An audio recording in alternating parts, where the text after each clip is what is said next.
Hello, this is Hollie Lockard, and the purpose of this video is to discuss the Disposition to Teach assignment.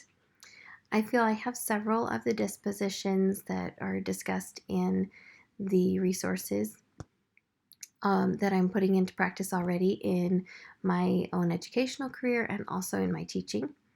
I have high expectations of myself and also of my students' ability to learn. And I have respect for diversity that I've been developing since I was a child, growing up overseas in another culture. I have developed a sensitivity toward other cultures, other ethnicities, language groups, and this, I believe, is a background that is serving me well now. I am growing in my professional conduct area, and while there's still room for growth, I feel that is something that I am already putting into practice. Reflection is something that I practice as well as I work with my mentors and they have things to share with me. I try to write those down, review them, and try and put them into practice as soon as I can.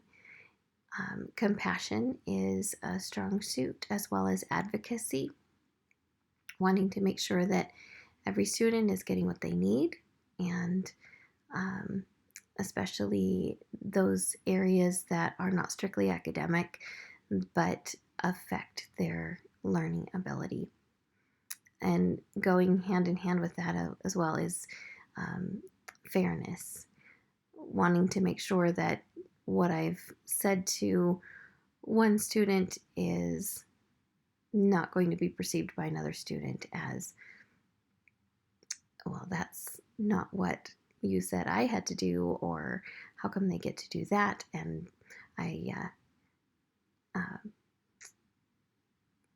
that is an ongoing learning process as well. Areas that I would really like to improve more would be in curiosity, learning to not just take the teacher's manual and go verbatim off of that, but being able to take a principle and say, how can I improve on this lesson for my group of students, and then my own learning as well, going with the idea of the disposition of dedication, being a lifelong learner myself and not just expecting to finish this degree process and be done and just be a teacher from then on, but realize that learners make the best teachers, and that ongoing learning is going to improve my teaching so much more. I will not know it all at the end of these 4 years. I believe that educators should have all of these characteristics, and I would add to that also being a good listener and being a good communicator, whether it is with students, parents, colleagues, administration.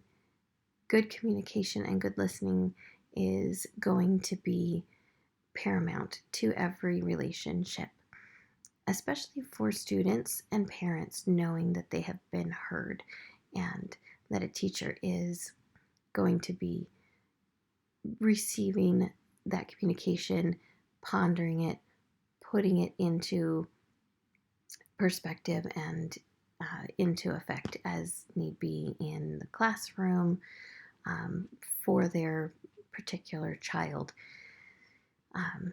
I just don't think it can be done without good communication. And I hope to be growing in all of these areas during my education process and forward into credentialed teaching after that.